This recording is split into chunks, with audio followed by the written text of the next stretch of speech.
NASA recently celebrated their 50-year anniversary of the first American spacewalk. But let's set the stage. March 18, 1965, the Soviets were already kicking our butts in nearly every milestone. Alexei Leninov aboard the Voskhod 2 became the first person to perform a spacewalk. The space race had been well underway, and NASA and the Americans were coming up short to their Soviet rivals. 8.5 G's, you're really being pushed into the seat, and all of a sudden, it stops. You're floating. It's a lot of fun.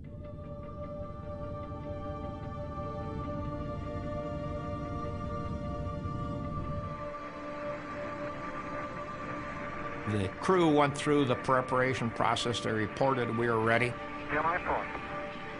I had a tracking station make sure that all of the safety criteria had been met, and this was now okay to open up the hatch. Okay, we're giving you a go for your EVA at this time. Okay. Roger, flight, let's go. Okay.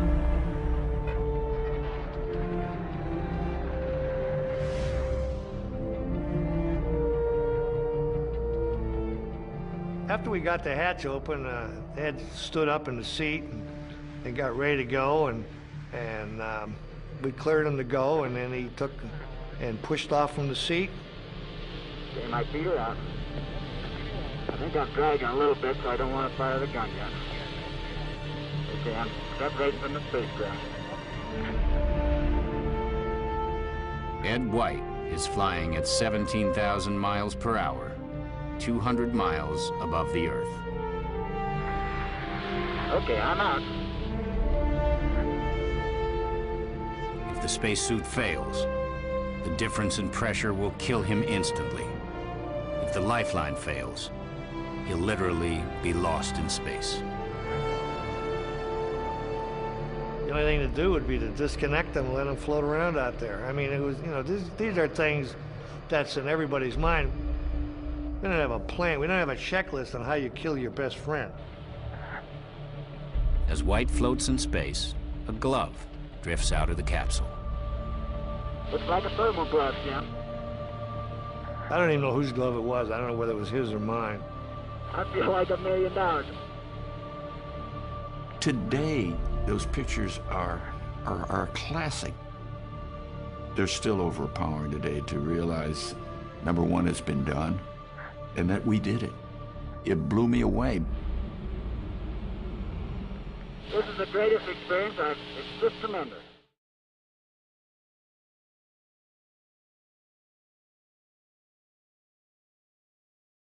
Here's where I think the animators got carried away with creative license. The astronauts' helmets don't swivel. They are fixed to an airtight ring base, which is sewn to nearly 1/4 of an inch of multiply fabric, nylon, and mylar. Once pressurized, it becomes very stiff.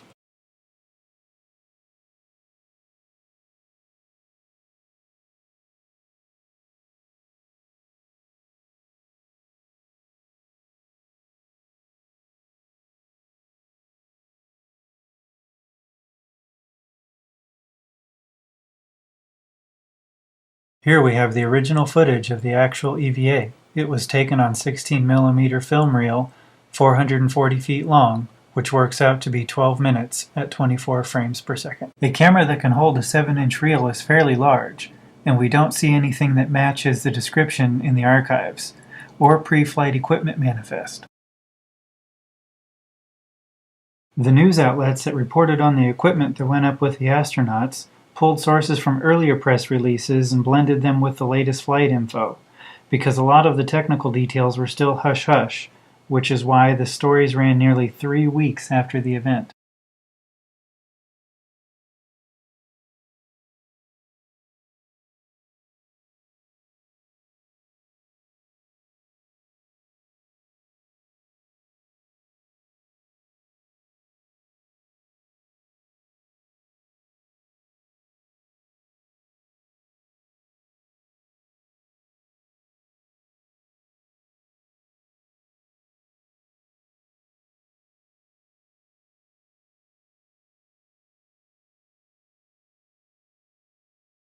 Even the home movie cameras of the day had three selections of 16, 18, and 24 frames per second.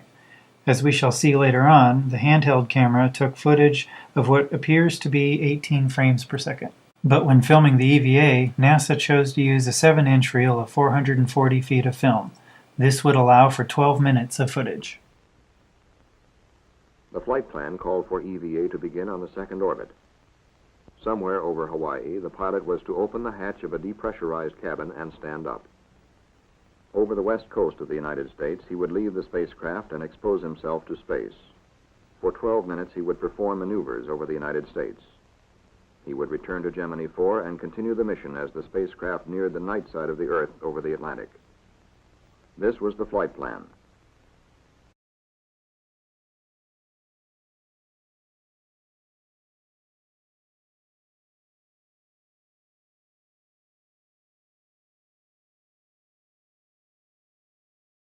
During the final 2 days of the mission, Command Pilot McDivitt took a series of formal and informal motion picture shots with a 16mm camera mounted at the pilot's window. The camera turns inward. For a brief moment, we are able to ride tourist class with Gemini 4, watching the crew at work. We catch a glimpse of a space sunrise, flaring in brilliant color over the Earth's horizon. Using the same camera, McDivitt photographed ground objects, including this small island in the Gulf of Mexico off the Texas coast. On another occasion, he photographed approaches to Yuma, Arizona. The detail seen here shows great promise for scientific exploration of the Earth, heretofore impossible. Using this technique, we could chart the major currents of the ocean, study weather patterns, and map the geology of the Earth.